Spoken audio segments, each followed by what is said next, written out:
Shalom Rastafari, and Assalamu alaikum. Peace to the kings and the queens of the earth. How's everyone doing today? I want to give a big salute to everyone who is in the Ramadan season. If you're just doing it a few days, or if you're doing it through the entire, all the way up to the 21st of next month, just know that your discipline and everything has been amazing. You're just getting started. It's going to get tough, but it will get better. Today, I just want to talk about the root of Rastafari. I think that's very important. These are some of those things that I've talked about or written about in my last blogs, but I actually think that it's good to talk about it as well on more of a conversational form. Just basically what I believe in as well. Rastafari is a lifestyle, not a religion. So I kind of wanted to bust that down for a little bit. And also, this is the Sabbath Eve, this Friday. So explain some of those things that I do also in the Rastafari faith. On the root of Rastafari, some people like to say it's from Jamaica. Some people like to say it's Ethiopia. It's actually both. It is a call to look toward the east to some of the places that we got our consciousness from, specifically Ethiopia. We do believe that is the Garden of Eden, or the point or the horn of creation. Historically, Africa was actually Ethiopia, and the actually Atlantic Ocean was the Ethiopian Ocean way back when we were all kind of like in the same form.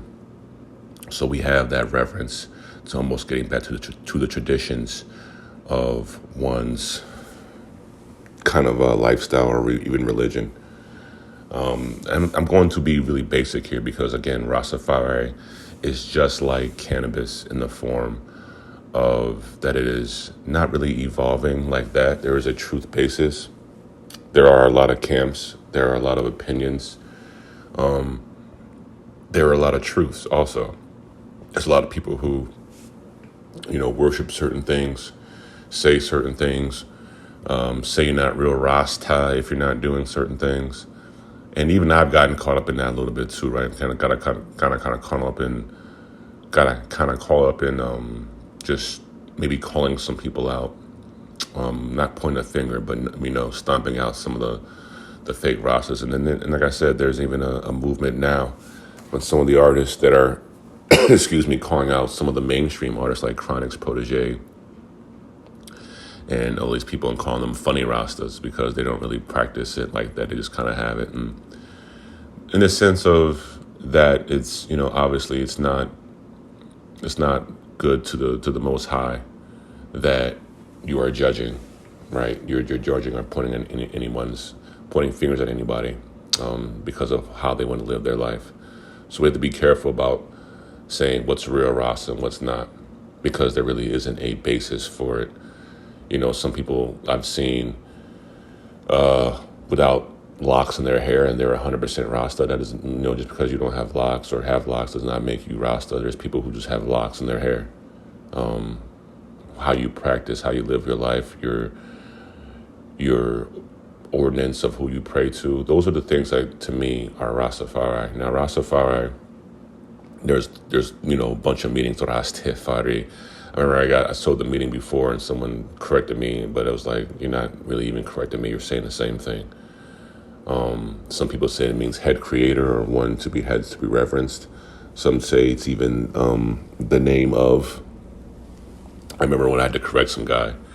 He's like, well, it doesn't mean that, because actually King Selassie, his actually name was Rastafari, and it was a different type of name. So when we say that was a meaning. I remember one guy say, I didn't mean that, and then I had to literally just do a basic Google search because I knew I was right, and just send him the link, and then all of a sudden he wants to be like, okay, we can break bread and share knowledge.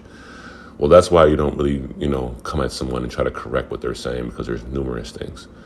Some people say that Rastafari is just a head creation to the God, and some say it's actually the nickname of the King Selassie I. So it's different type of things that have the meaning. However, at the basis of it, I will say it just means a reverence to the creation, a reverence to the creator. And the goal of Rastafari, one, is to really complete those roles as a human being. We were put on this earth to, one, give back to creation, give back to the earth, till the land. And this is why we have an indigenous relationship, especially in the West. We should have a even deeper indigenous relationship because of these things. Rastafari is definitely in coordinates or in line with our indigenous people. Two, the lifestyle of religion is actually, the base of it is actually Hebraic or Hebrew or even Christian. King Selassie was, during the times of appeasement and during the times of Babylon, trying to just take over Africa and Ethiopia. Again, is one of the places that has never been colonized. It's been taken over by Mussolini for some stupid 6 years, but he got his ass kicked out too. And then he ended up hung on a tree, or hung on a tree, but in the middle of a town hall with him and his mistress. So that's the way that thing went. However, when it comes down to literally the lifestyle and the religion, the Hebraic faith, King Selassie was actually translating the oldest Bible back to Amharic, the original language of the Christ or the Messiah or, Jesus, and transferring that into an Amharic language so it was more organic. And that's when you read the Fifth and the Guest. These are the things that were produced from that are almost like the Bible before the Bible. So we're really getting into, one, learning Amharic and also learning Arabic. We have to understand that the Quran is also a base to it, to what we're doing now. A lot of people say, well, how can you read the Quran? And how could you, be a Rasta and that all stuff? Well, you don't really know what you're talking about, because any book of knowledge that talks about the Creator needs to be read. And the two books that are, to me, the basis of what our world is really going around, one is the Quran and two is the Bible.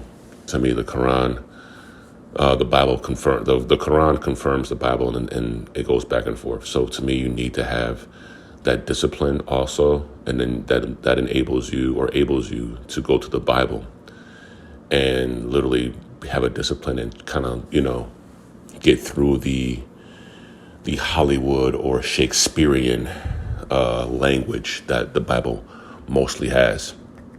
So those are one things too, as far as Rastafari. And again, I'm doing these clips that are probably like 10 or 15 minutes, and I'm going to get deeper and deeper into them. So there's going to be ones that are like serious. It's just the beginning of it, of Rastafari series. And again, like I said, going down to the basic parts of it, Selassie is the base. Bob Marley is like the John the Baptist, or the one who kind of extended the call. So did Marcus Garvey. So did Bubble Shante.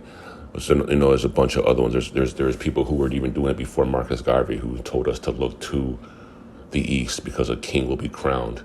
And during that time, that prediction, that vision came true when King Selassie was coronated. And that was literally the last king of the kings, the last person who was Christ-like, the last person who was disciplined, the last person that had churches and mosques all on the same street and praying together. And that's my thing, that's most important, is that no matter what your creation is on this earth and what you were born to be, what you end up being, is that as long as you believe in a higher power, there should not be any judgment towards you. You do these things differently, and that we should all be able to come together and see the spirit of the moving, living Allah, God, Jah, through us, no matter what practice or discipline we are practicing or we are doing. And that's really Rastafari also, is not judging, not going into things of that matter. And me personally, I have my own, kind of like preacher type of things in the form of a man named Wyndham Yadin from Brooklyn, New York, has his own internet church. Get the teachings on the Sabbath, get what he's saying. I am, heavy on the Honorable Louis Farrakhan. I'm heavy on the Elijah Muhammad, because of these are the disciplines that are given to specifically black people for a reason also. And so is Rastafari. Again, Rastafari is a lifestyle, and the religion can be based on definitely what you believe in. It could be Christian, it could be Muslim, it could be a combination of both. But Rastafari is the lifestyle of you. One, you are basically, with your hairstyles too, you are dismissing world standards also. Whatever is worldly is not, is always Babylonian. So you are rejecting those lifestyles by making your hair grow and growing your beard, because you know that you shouldn't have any fear. You should be able to go get any job or do anything you need to and not be discriminated against for what you believe. And even if you are discriminated against for that, knowing that your Rastafari lifestyle should not be discriminated against, it should not be looked at in a certain way, and that you should be going forward in everything you do with a discipline. And that includes reading the Quran, that includes reading the Bible, that includes reading the Fiqh Nagas, that includes getting your knowledge, getting fed daily, not being unaware of things, not just living your life. And there's a lot of Rastas that they reject it and they just live on the street and they just say God provides this, the earth, this, and then there's different things. I'm more of a city boy Rasta that is in this Babylonian jungle that knows that there's work that needs to be done, including these fucking podcasts, including these things that I'm doing. So again, excuse me, these are just the basics of it, the basics of Rastafari.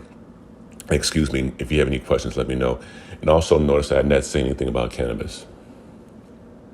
I did not say one thing about cannabis because I'm really getting sick and tired of the Rastafari faith being exploited as some kind of weed smoking sector. Really, 60% of us don't even smoke like that. A lot of us have gone back to the traditional strains and going to the more natural. People are now saying there's a difference between ganja and between cannabis. And I can feel that. There's ganja that's grown from the earth and it's just no genetics. It's good. It's not touched. It's just sunbathed and that's it. And then there's also, again, cannabis. So we know that's been some of the stuff is just on a whole level of added toxins to it. So that's not even what we should be smoking. So notice I didn't say that, because that should not be part of the Rastafari faith. There's plenty of Rastas that don't even smoke. We just live a natural life. We know that the earth can heal, and we need to give back to the earth and continue to the earth and continue to that creator and protect. Again, I'm part of that's Rastafari type that protects. There was lions all across the palace. There was people who needed to protect, and I'm that role.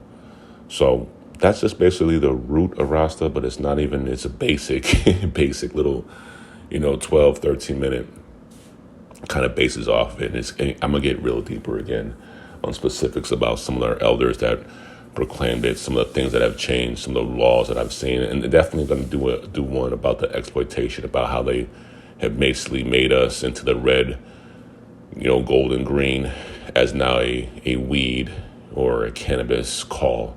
Like that's all we do is just smoke weed all day. And that's why I promote more health and going to the gym and discipline than me smoking. Most of us don't even steam like that. So, and now the whole world's smoking, but they still got the microscope on Rasta. Like we were the ones only that smoked. Even though everybody in their life's been smoking since the day one. So, love y'all. If you have any questions, let me know. And happy good day. Again, shout out to everyone doing Ramadan. Happy Sabbath Eve, and thank you for listening. Again, if you have any questions or have any suggestions, please let me know.